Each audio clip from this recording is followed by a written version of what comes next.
Good evening and welcome. I am Paul Kaufman, Dean of the Faculty of Business and Economics here at the University of Melbourne. First, I'd like to acknowledge the Wurundjeri, Woiwurrung and Bunurong people of the Kulin Nation, the traditional owners of the unceded land on which tonight's lecture is taking place, and I pay my respects to their elders past, present and emerging. I also acknowledge the importance of Indigenous knowledge in the Academy. As a community of researchers, teachers, professional staff and students, we are privileged to work and learn every day with our Indigenous colleagues and partners. I extend my respect to all Aboriginal and Torres Strait Islander people joining us here tonight. So thank you for joining us tonight. It is my great pleasure to welcome you all to the second 2024 Downing Lecture. Tonight's lecture is in honor of Professor Richard Ivan Downing, the Ritchie Professor of Research in Economics at the University of Melbourne from 1954 until his sudden death in 1975. In his position at the University of Melbourne, he made significant contributions to economic research and did much to guide and foster the research interests of students and staff. He played a prominent role in founding the Melbourne Institute of Applied Economic and Social Research, who today co-host this lecture in conjunction with the Department of Economics. Richard Downing wrote about a wide range of economic topics, from theory to practical day-to-day matters. Much of his significant work, however, was in the area of social economics. His work at the International Labour Organization, his writing on wages policy in Australia, on taxation with the emphasis on fairness, on housing, on poverty, and the provision of adequate pensions, a long list. The faculty is pleased to continue honouring Richard Downing's achievements through this lecture series, promoting analysis and discussion of economic and social research policy. We are very honoured to have members of the Downing family join us this evening. A special welcome to Richard's wife, Jean Downing.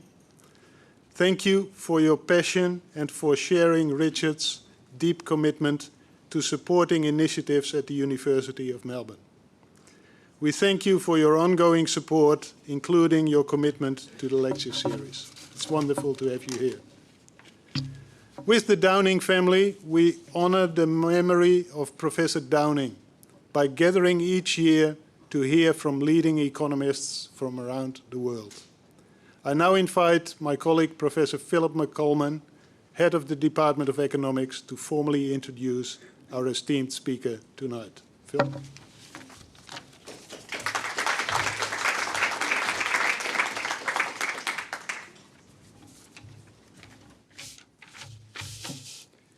All right, thank you, Professor Kaufman. It is my pleasure to introduce the distinguished speaker tonight, Professor Betsey Stevenson. And when I say distinguished, I mean that on a number of different levels. It's not surprising that she's distinguished academically. She holds a professorship of public policy and economics at the University of Michigan. And that sort of joint affiliation gives you some sense of the number of hats she wears as well. She's made many seminal contributions to the Academy across a wide range of fields. But the key thing that sort of draws them all together is her emphasis on people's well-being and their relationships. So it's no surprise when it comes to the public policy side of her activities that service is a big part of that. And her main contributions in that sphere have been both as the chief economist at the US Department of Labor between 2010, 2011. And for those of you that can remember back that far, that was a fairly turbulent and precarious time. So it wasn't really for the faint of heart. Not satisfied with that, she was also a member of President Obama's Council of Economic Advisors from 2013 to 2015. With all of this experience and service, it's not surprising also that she tries to translate this more broadly through a number of other activities. In particular, she co-hosts a podcast called Think Like an Economist, and that is a distinct endeavour, but it also complements nicely what I'll call broadly her principles, her series in Principles of Economics textbooks. Now, we call them textbooks because that's a bit of a legacy way of thinking about them, but what they are now is really platforms for immersive learning and engagement within students. And so what they offer really is this full-on experience. And tonight we're going to share in part of that experience through an example. Speaking of tonight, I will point out that tonight's lecture is going to be recorded, so please all be on your best behaviour. It will be available online at the faculty's website at some point. If you do want to make a contribution, and in particular get your voice or your face on the video, there will be a Q&A after the lecture. That will be moderated by my colleague and director of the Melbourne Institute, Professor Abigail Payne. All right, and with that, I will turn it over to Betsey to deliver this evening's lecture.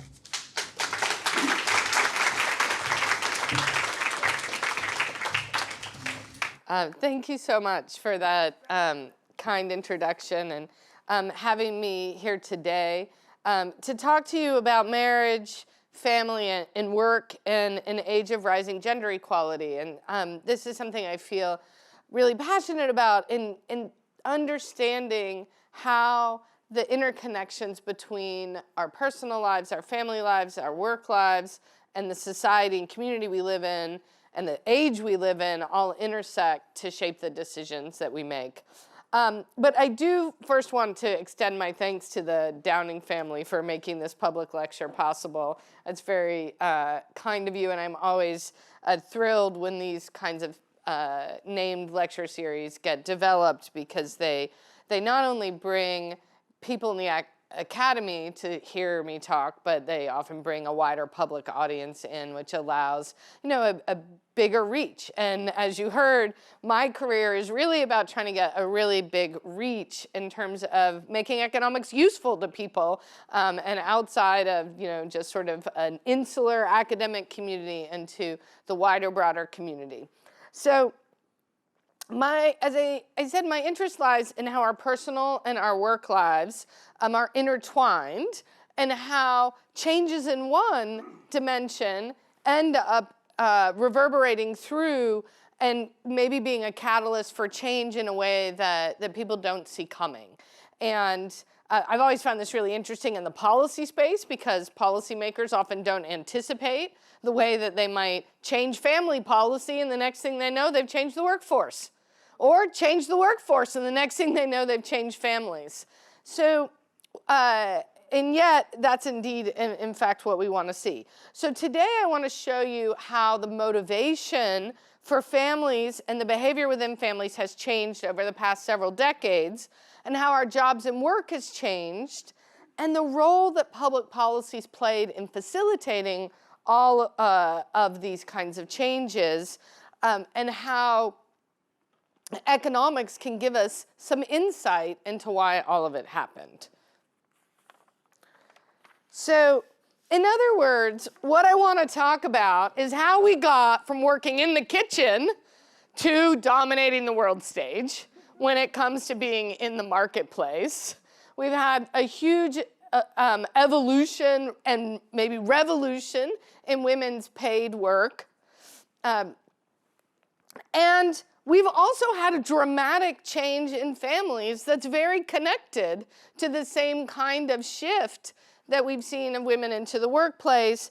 Our families have gone from separate spheres where you can see a wife showing off her hard, home-cooked meal to a husband lovingly looking on, dressed to go to the office, to, well, frankly, the sometimes chaos that involves families where everybody is actually trying to play an equal role in the workplace and at home. So let me, you're likely familiar with the broad contours of these kinds of changes And let me start by saying I'm going to show you some data, which you can see right here. I've already flipped my screen. I'm going to show you data primarily on the United States, but I've actually looked at the data for Australia. So the story I'm going to tell you tonight for how the US has changed is very similar to the story that's happened in Australia. And so I want to start with the biggest change, which is women's surge into the workforce. And I like to tell that part of the story joint with another really important part of the story, which has been men's, not a surge, but a trickle out of the workforce. And while I'm not going to focus on that today, I think that's its own separate question as to what's brought men out of the labor force. But what you can see is that they've come closer and closer together because of the fact that while women have increased participation, men have decreased participation, making their behavior at work more similar to each other. It's still not perfectly the same. And you can see the most recent data with 68% of men in the US participating compared to 57% of women. So let's now turn to families. In the middle of the last century, women married very young. And in fact, you can see by this U shape here that in particular the 1950s and 1960s was kind of an outlier period, and that people married extremely young in this post-war period.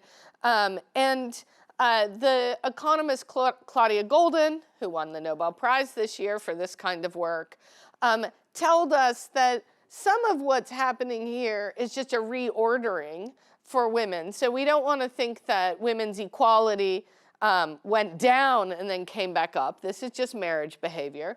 But what we've seen is that marriage, the age of first marriage has been rising since the sort of mid-1950s. And today, many people are not married until later in life. So here's another way to look at that figure. So here what I'm showing you is the US population by age.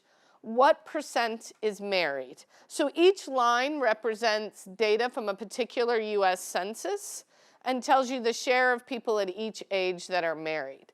And what you can see is that basically the 1880s and the 1980s look very similar, with a large share of people married by their sort of late 20s, and it sort of peaks by the late 30s and then it marches downwards afterwards. The yellow line that sits on the top, that's that unusual 1960s, where we had a lot of people marrying very, very young, and then the data sort of ends up matching the rest of history. But what about those reddish-orange lines? This marks the dramatic change in marriage that we've seen, where people don't marry young. A lot of times the media reports on this as a decline in marriage, because it is much less likely that somebody in their 20s, 30s, or even 40s today will be married. But I think that's a glass half empty version of this graph. What else do you see in this figure? You see marriage thriving at older ages. We have a higher share of people married in their 60s, 70s, and 80s than at any time before. So it's a heyday for marriage for older people. It's just not one for younger people. So we're seeing marriage happening at those older ages. So that's our marriage story. A very similar pattern has happened with childbirth. So we see that before sort of the mid-1980s, the vast majority of babies were born to women in their 20s. Today, the vast majority of babies are born to women in their 30s or even 40s. So most people are not having children before they turn 30. And again, that data, all very similar for what we see in Australia as the United States. So not only have families changed, so women have gone into the workforce more, they're postponing marriage and childbirth more, they're staying married more at older ages, they're also getting more education. So women get more education today than men. That's actually been true now for almost 3 decades. And what that means is if you look at the workforce in the United States, the majority of college-educated workers are women. And so this is not just about college-educated workers, but we can look at doctoral degrees, PhDs. We see that 56% of women in 2020 were 56% of people earning doctoral degrees in 2020 were women, and that compares to the 1970s where only 10% of people earning doctoral degrees were women. 61% in medicine, becoming a doctor, are now women. And again, it's same kind of thing you're seeing in Australia, with very high rates of women succeeding on getting those high ATAR scores, going off and getting into elite programs. I feel like as an economist, I do have to stop and say there's still a problem in economics. Somehow economics is not attracting women, which is actually a bigger problem today because the majority of the talent is embodied in female human beings, and yet economics is failing to attract the people where the talent is. So it's a bigger problem when the majority of your students are women. So women are getting a lot of education. This education means that has led to greater attachment to the labor force and higher earnings. In fact, one of the reasons why male wage stagnation in the United States, so if you've heard this fact, wages in the United States haven't moved a lot in the middle, adjusted for inflation, for through much of like the 90s and early 2000s, and there wasn't a lot of complaining. Why? Well, household income was rising. Why was household income rising? Lots of earnings going to women. It's only when women's earnings gains slowed down that slowed all of household earning gains, and you started to hear a lot more worry and concern about stagnating wages. So today, women in the U.S. earn roughly 45% of household income overall, and nearly a third of wives out-earn their husbands. Now, here's an interesting fact that the economist Marianne Bertrand has found, is that we've got a third of women out-earning their husbands. I want to put this in this context of Marianne's work, which is that it's really costly to out-earn your husband. Women don't like to do it because men don't like it. It makes them really grumpy at home and makes your home life miserable. How do we know that? What we see is we can actually calculate how much women have to be paid extra in order to be willing to out-earn their husbands. So in other words, when we look at the data, we don't really see any households where women earn 51% of household earnings. They're not willing to out-earn their husbands for a few $100 more a year, right? They got to get the big bucks to be willing to out-earn their husbands. So we see this data gap where there are women who are in order to out-earn your husband, you really got to be out-earning your husband for it to be worthwhile. And yet we're still seeing nearly a third are out-earning. If you put it together and you were to ask instead what share of households are nearly equal, you end up seeing a much bigger share, more than half. So these are big, big, big changes in not a very long period of time. So what explains them?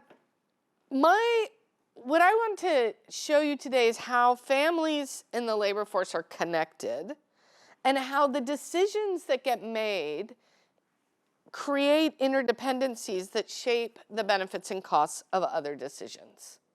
So the decisions I make about, well, should I get some education, that's going to shape the decisions that I'll make about who I want to marry and what I want to do in my marriage. If I want to get married, that's going to shape my decision about how much education to get.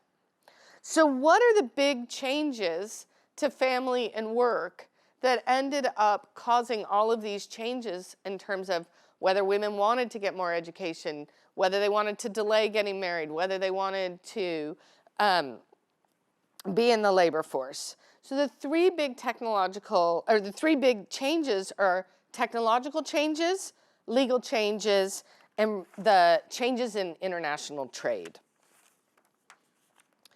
So the big question, why be in a long-term relationship?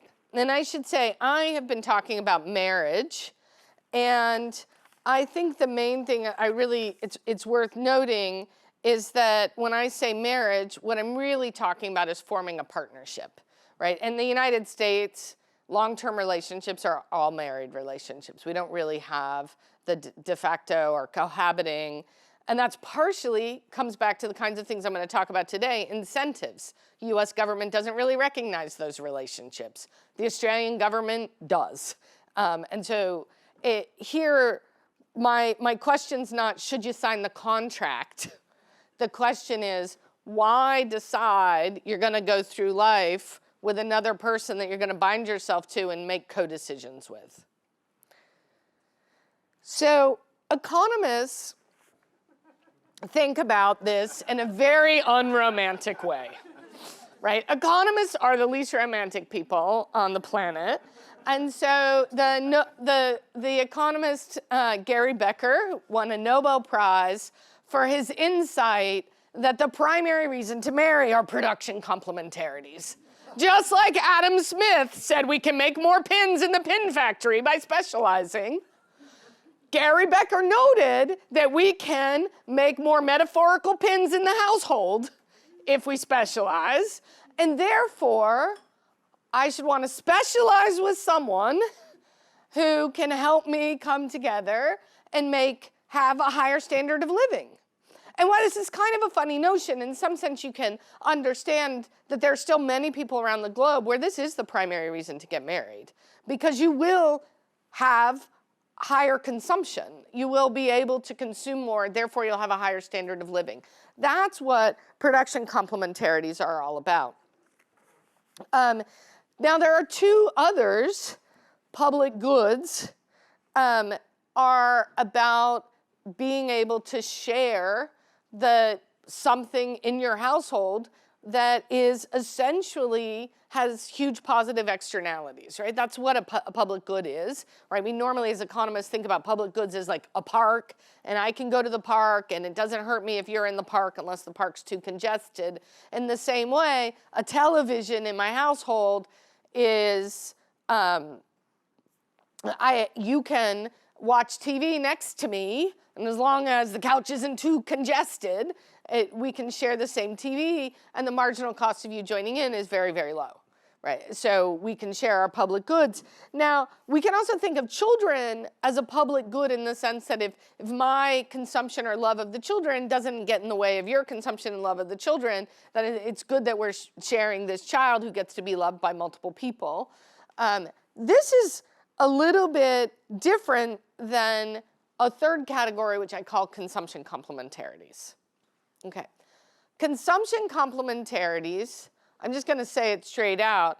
If you're a normal human being, you might start to think about this as love, right? So consumption complementarities are the fact that, you know, it's not just that it doesn't bug me that you're sitting on the couch next to me when we're watching our TV show. I actually kind of like having your companionship. I like watching it with you. It makes me enjoy the show more because I'm watching it with somebody I enjoy and we talk about it, and that's just better. And it's not just that I don't mind. It's okay for you to love my kids. That doesn't get in my way. I actually like having someone that I'm sharing this journey of child rearing with, right? These are consumption complementarities. It comes from our pleasure of consuming together. Now, there's a reason I break these into these three things, and we're going to come to that. Okay, so the old model was this model of specialization, where the primary benefits come from people with different skills uniting and focusing on their comparative advantage. Okay, I want you to think about that. it comes from coming together and focusing on your comparative advantage and each doing what you do best to try to produce more, okay? Well, what was Becker's idea was that one person specializes in earning income to purchase items in the market, the other specializes in home production, and the idea is that there are benefits to having a specialist. So one person specializing in laundry can do all the laundry faster than if you shared the laundry, right? That's the whole idea of specialization. One person focusing on cooking can do all the cooking better and faster and more efficiently than if you were trying to split it. Being more dedicated to work might increase the chance of a raise or a promotion, so one person working 60 hours a week is better than two people working 30. Right? And so these are these ideas, and it is true that returns to specialization existed then, and they still exist now, although they might not exist as much in these broad categories as home versus market, but we're going to come to that. So there are some really profound and important implications of production complementarities. So this isn't just sort of an idea, but it has these testable empirical predictions, which is that women who are best suited to specialize in home production will be the most likely to marry. So who's going to be best at that? And women who plan to specialize in market production should be the least likely to marry. And if you go back to the time that Becker was writing about this in the 1970s, and particularly he's looking back on the data, he was exactly right. Like, you looked around, the least likely woman to marry in the United States was a college graduate. So women with more education did not get married. Why? They revealed who they were, but somebody who wasn't that interested in potentially getting married and somebody who was interested in working in the market, and therefore they invested in skills that were not going to be that useful in a marriage, going to college, and as a result, they were less likely to get married. Women who wanted to specialize in being a homemaker, well, if that's what you want to invest in, you might as well marry early and young, right? Because that's where you're going to be investing your skills. So it says that women who want to marry should marry younger and start investing in those skills of being a homemaker, but they should look for men who are older and have shown that they're going to be able to do their side, which is bring in the market income. So they need to see evidence that these guys are going to be able to be successful. Now, it also says something really profound about opposites attracting. So when I grew up, my grandparents always talked about how opposites attract. Well, opposites should attract if you're going to be having a marriage that's based on comparative advantage, because you get more bang for your buck with comparative advantage if you've got somebody who's got a completely different set of skills than you, right? If you've got the same set of skills, specializing in doing completely opposite things, you're not going to be producing that much more. But if you're very, very different and you come together and you specialize in what you're good at and the other one specializes in what they're good at, well, then all of a sudden you're really going to be able to make huge gains from that comparative advantage. And as a result, we see these opposites attracting. And so what are the changes that happened? Well, I said there were 3, so let's go through each of them. So the first was technology. In the household, we had what I call unskilled bias technological change. So the economists in the room, particularly the labor economists, will know that in the marketplace we had skill bias technological change, which meant that the technological change advantaged the people who had skills. Unskilled bias technological change was that the technological change advantaged the people who had no skills. In other words, any idiot can do the laundry when you have a really good washing machine that already knows like what to do, and all you got to do is dump your stuff in and choose mixed colors and everything's not going to turn pink. So that idea, or you need to make dinner. Well, when it used to be go to the store and buy a whole bunch of ingredients, you needed to know some skills. What do you do with all these ingredients? But if you can go to the store and buy Tetra boxes of pre-made meals, and all you got to do is cut it open and heat it on the stove, again, you don't need a lot of skills. So all of a sudden, if you want cake, you can now buy a cake mix. Now you just add a cup of water, stir it up, put it in the oven. I'm a cake baker now, right? You don't need a lot of skills. What does that mean when we have, these new appliances that substitute for skill in the home, when we have mass production, reducing the costs? It reduces the returns to specialization and therefore reduces the returns to marriage, all else equal. So remember, in the Becker model, the reason you were getting married was because you needed that specialist to bake all the cakes, otherwise you wouldn't get any cake. Well, now anybody can bake the cake, you don't need to get married. So that's the force of technology towards unskilled means that you don't need to get married to have the same level of consumption of home goods as you used to. Now, we also had a different technological change, which was fertility control. So we got improved birth control, the birth control pill, and we also got legal access to abortion, which is a form of fertility control, although that sort of mixes technology and policy. What did this do? Well, this increased the potential return on investments in market work. So now we've got one force that says the value of being a specialized homemaker is lower. We got another force that says the value of investing in market work is higher. Then we've got trade. Decreases in the cost of trade. We've got, sort of two forces there. One, it reduced the cost of goods that were substitutes for home production. In 1977, I was a little girl, and I have very, those blurry memories of childhood, but I remember this.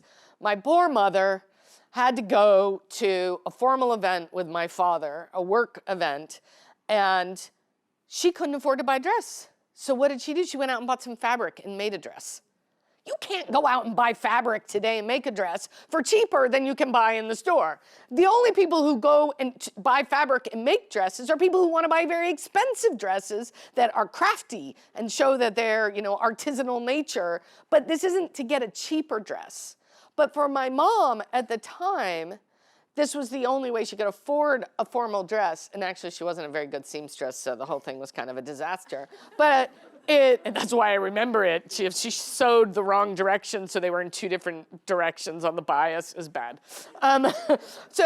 But she, the problem was we hadn't yet had the revolution in the costs of goods coming from other countries. We hadn't taken advantage of comparative advantage in trade enough to lower the costs of the types of things that women often made at home, whether they were clothing, or some food items, or sort of other things.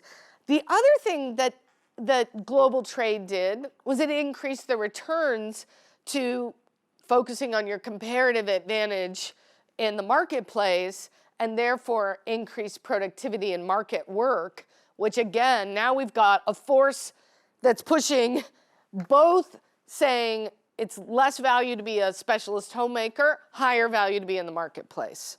So reduces the returns to that specialization, and therefore, again, all else equal, reduces the returns to marriage. Now we've got policy and legal changes. Laws directly related to employment increased women's options to work outside the home. And other laws changed the incentives and returns to working outside the home. The unintended consequence of many of these US policy changes, whether they were about marriage, divorce, equal pay, they all had the same effect, which was reducing the value of being a specialized homemaker, increasing the value of doing market work. So again, we can sort of think about I sort of just said this, but the laws change directly related to employment, increased women's options to work outside the home, and the other laws change the incentives and returns to working outside the home. Taken all together, all of these changes, they decreased the production efficiencies in marriage. The idea that marriage is about production complementarities meant that the value of marriage should have gone down. And we did see less work in the home, particularly by women.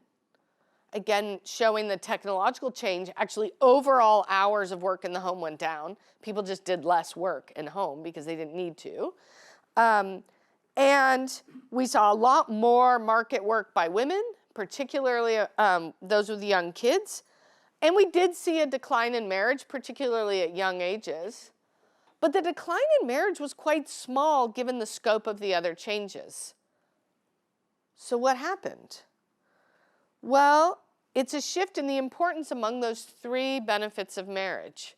We moved away from the benefits of production complementarities in marriage, but you know what trade did for us? Gave us more public goods in the home at cheaper prices. Now we're seeing increases in the benefits of shared public goods within marriage. We're seeing households getting wealthier. Well, that increases consumption complementarities within marriage because a lot of the consumption complementarities come from having the time and the resources to actually have time together and do things together. We see an increase in marriages of equal partners sharing production inside and outside the home because specialization between homework and market work starts to disappear, and we end up getting specialization that's either non-existent or more narrow, like one person manages the doctor's appointments and somebody else does math homework. And you know, when I say non-existent, there just aren't really specializations in loading the dishwasher, even if you've had your partner tell you do it wrong. Really, any way you load it's fine. So we have this new model of marriage where the benefits come from people with shared interests and life goals. This, again, comes with predictions about who should marry, when, and why.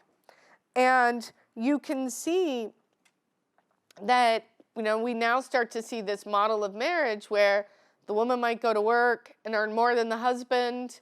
They both might be playing equal roles. And it's even really what opened the societal window for thinking about same-sex partnerships. Because we were no longer dealing with separate spheres, it became easier for the public to envision people of the same gender having a marriage-like relationship. Because a marriage-like relationship is not, I do my sphere and you do yours. And, you know, for those of you who are too young to know this, like you go back to my grandparents' generation, and the first thing they would ask my cousin when she came out was, well, which one of you is going to be the girl? And that idea was because in their world, they were separate. They separated at dinner parties with the guys going in one room and the women going in another. They had separate interests. They did separate sport. They did separate music. That idea of opposites attracting formed that older sense of marriage. As now people are more similar, we get something very different. So we should, what we should see is marriage becoming more common among those with more leisure time and more disposable income. It's exactly what we see. Marriage is thriving right now among the highest income people. There's a huge outpouring of literature on this in the United States about high income, highly educated people who are enjoying their luxurious marriages and refusing to tell low-income people that they would save themselves by getting married. But that's not the right way to see it. It's not that marriage made them highly educated and with high incomes. It's that being highly educated with high incomes allows them, gives them more scope to have the returns of a consumption-based marriage. Consumption-based marriage sounds so terrible. We could just call it a love marriage. People should increasingly marry people with whom they share common interests. Economists would call this assortative mating, right? I should see more lawyers marrying lawyers and doctors marrying doctors and economists marrying economists. This idea that you want someone who shares your interests should make those types of marriages more common. This is also what has really done a lot to help exacerbate income inequality, because you have high earners, high potential earners marrying high potential earners. Without stereotypical gender roles determining the benefits of marriage, marriage becomes more appealing to those not interested in stereotypical gender roles. And I think one of the best ways to see that is, I said at the beginning, it used to be that college-educated women were the least likely to marry. Today, college-educated women are the most likely to marry. That's a massive sea change, and it's a sea change not because they want back into the kinds of marriages that those women didn't go into in the 1950s and 1960s, but because marriage has fundamentally changed. We also would expect to see an increase in the age of first marriage. That's exactly what we've seen. And we should see that couples spend more time together. Again, that's exactly what we've seen. And there is a beautiful macro literature which essentially involves an argument between Eric Hurst and Valerie Ramey over whether taking care of your children is leisure time or work time. And that's because what we see is parents doing a lot of time with their kids together. And the problem with the data is it's kind of hard to peel out how much of your time with your kids is leisure. How much of it is work? I would answer that question differently depending on the day and the moment that we're in. But one thing I can say for sure is when both parents are sitting on the sidelines at a soccer game, it's pretty hard to call that work, right? And so what we see is that parents are doing more of that kind of activity together, and to say it more succinctly, with production complementarities, all of the benefits of marriage come from your time apart. Just think about that. That's consumption. Production complementarities are about us doing our separate things and being able to make more. So it all comes from our time apart.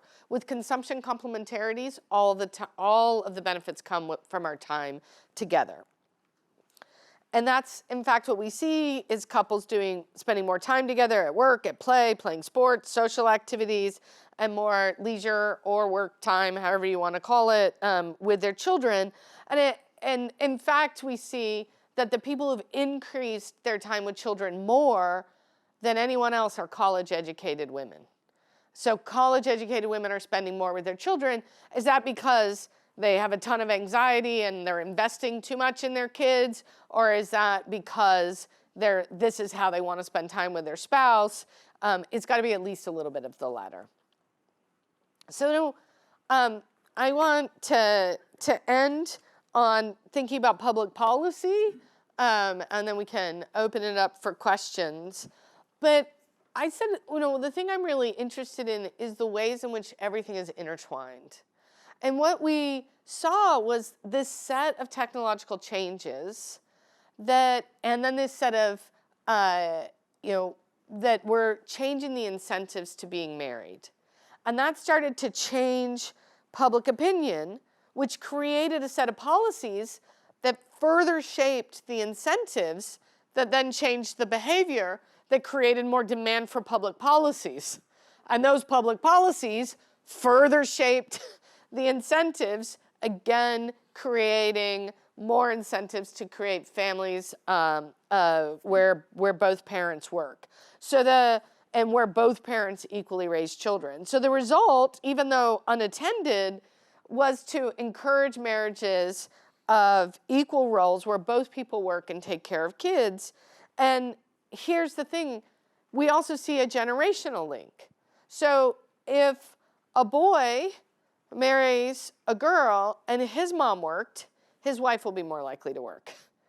And so on and so on and so on. So by creating that incentive, and it's worthwhile thinking about how public policy takes a long time to completely reverberate through.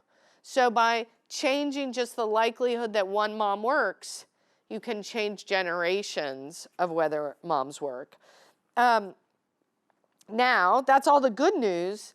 Here is where I think we're stuck, and I think this is true in Australia as well as in the US, which is we still haven't adapted to a world in which all parents tend to work. So if all parents are working, what are the workplace policies we need to make sure people can thrive in their jobs and take the responsibilities they need to take in their personal lives? And we haven't fully created the set of public policies that we need to make that happen either. And very, very small differences, like, you know, in the US, we're very lucky. We have equal right to maternity and paternity leave, because we have none. So equal right to 0, it's equal.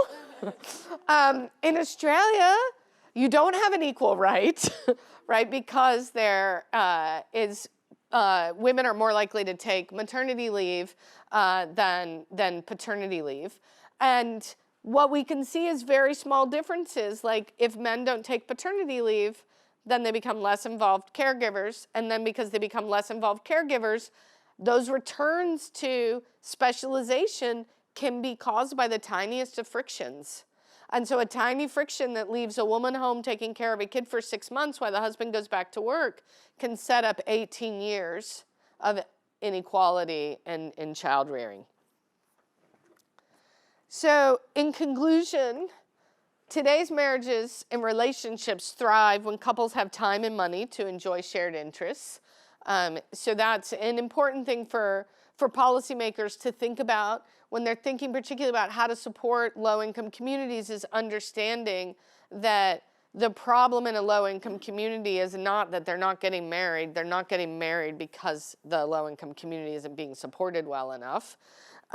Equality in the workforce has helped create equality in the home, and equality in the home can help create equality in the workplace, and you can't solve one without the other.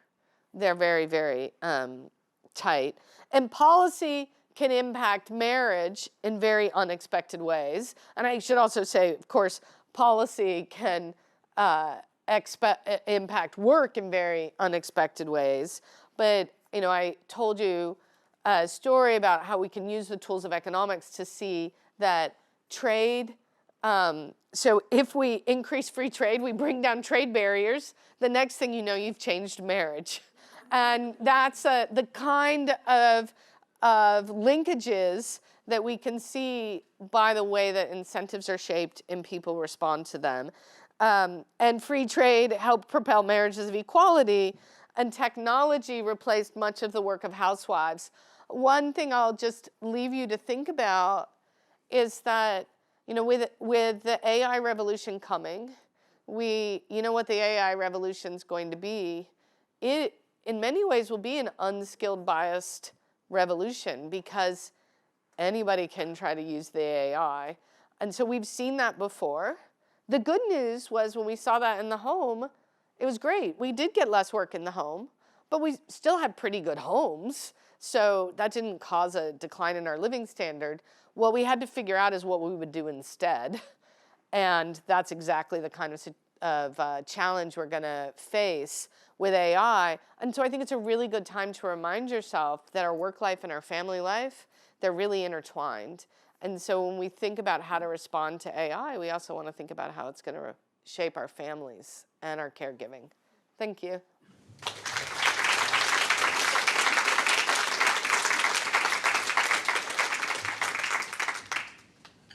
Thank you, Betsy, for definitely a talk that was full of insights. I'm not sure if I want to think that I'm in a love marriage or something else right now.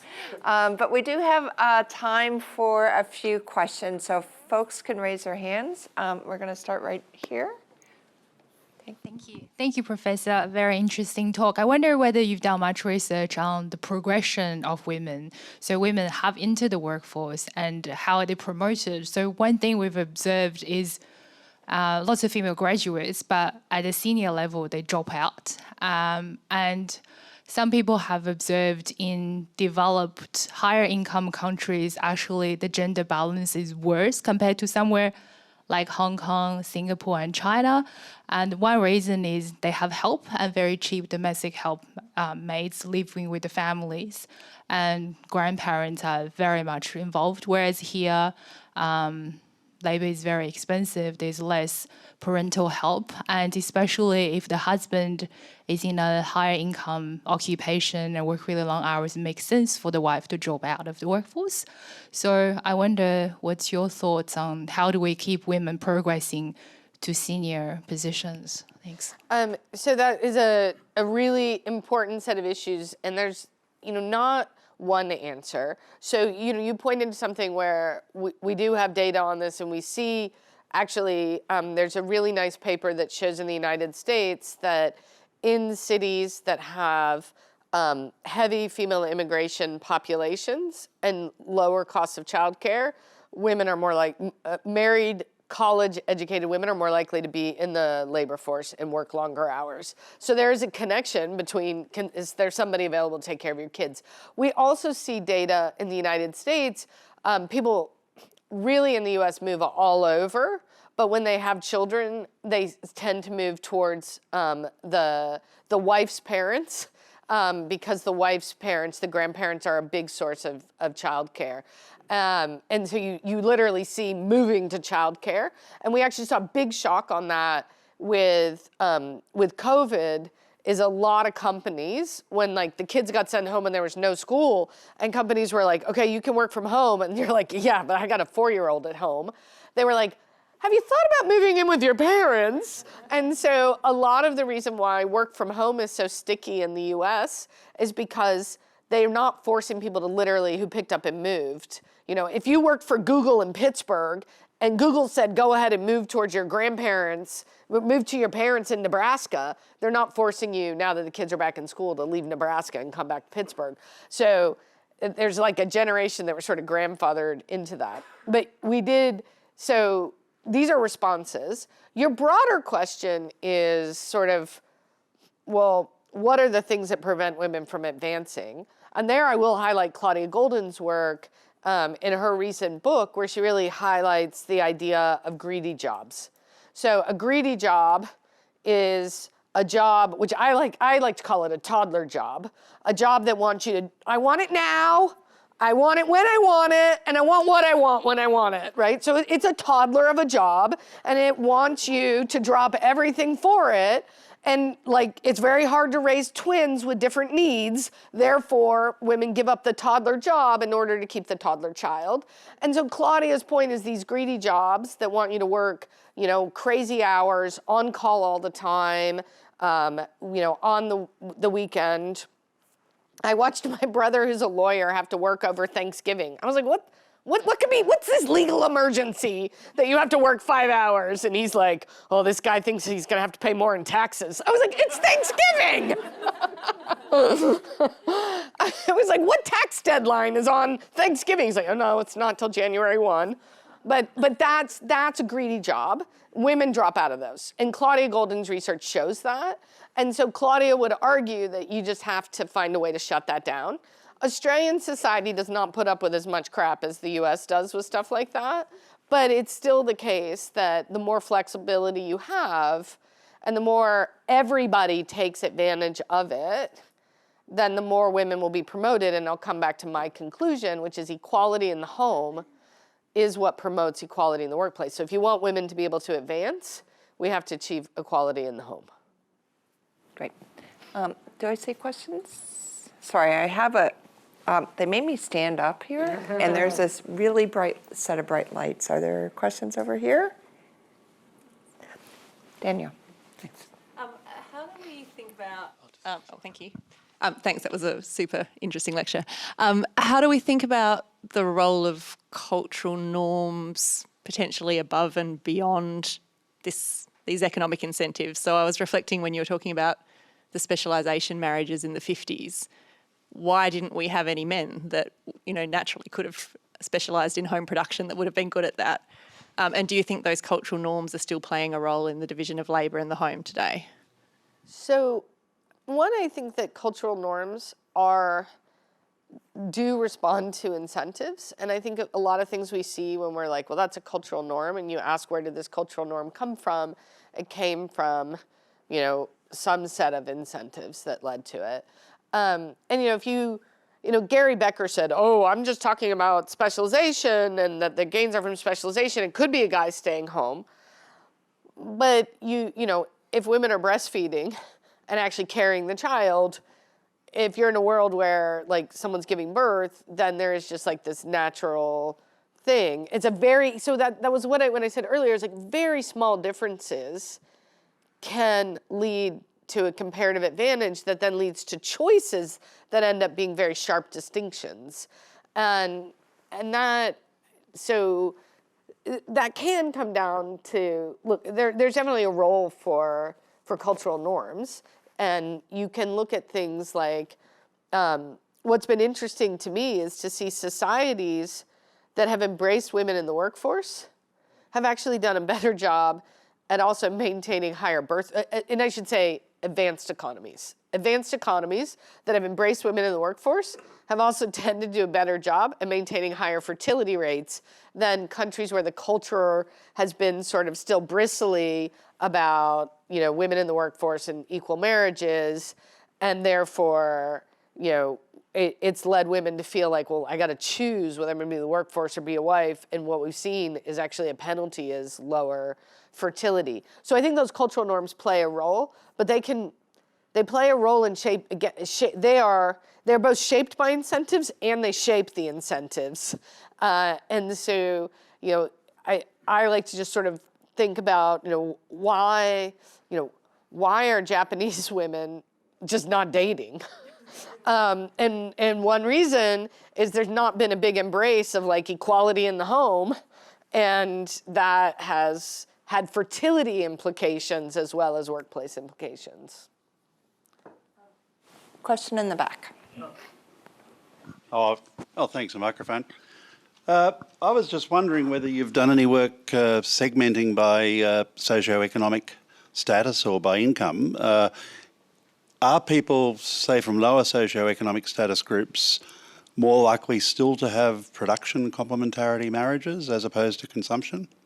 Yes. You're seeing a quantitative difference. So, well, here's what I will tell you is if you look at the data, so first of all, you just see that there are less likely to marry or even form stable households in low income households. And when you ask them sort of why, they're like, I don't see what I'm getting out of this. I'm just getting another mouth to feed. That's often what women will say. I'm just getting another mouth to feed. It's too much work. I can't manage this. And that sort of shows they don't see these advantages. Now, the ones who do marry, when we look at couples who are married, and when we say, what do you think are the big, or even couples who are not married, and we say, and there's a data we can look at that says, what do you think the advantages are of being married? And what you see is lower income households are more likely to say financial security, having a higher standard of living.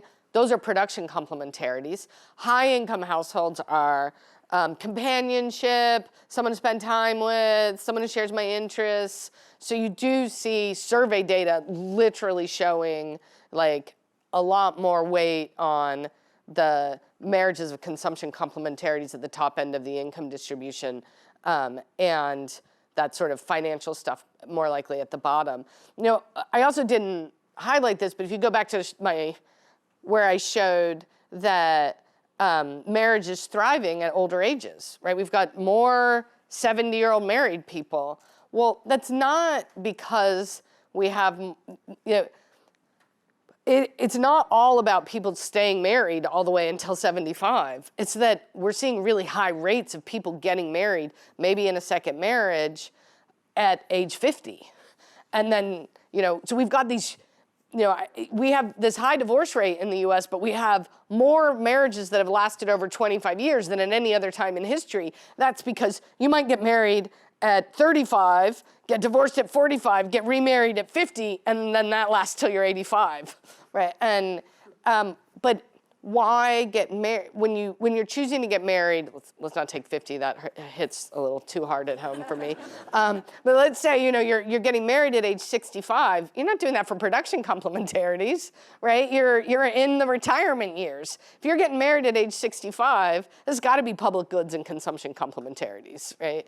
And so we're seeing very high rates of people marrying in their 60s, new marriages forming in their 60s, 70s, and 80s.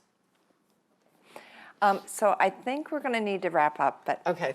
They're going to have to let me walk off the stage for a second. So we'd like to thank you very much for giving tonight's lecture.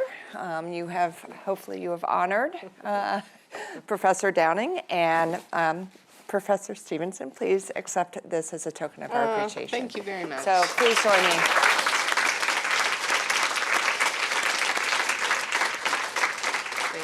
So thank you, everybody. Thanks for a lovely evening, and we will look forward to you at the next lecture that we have. Thanks.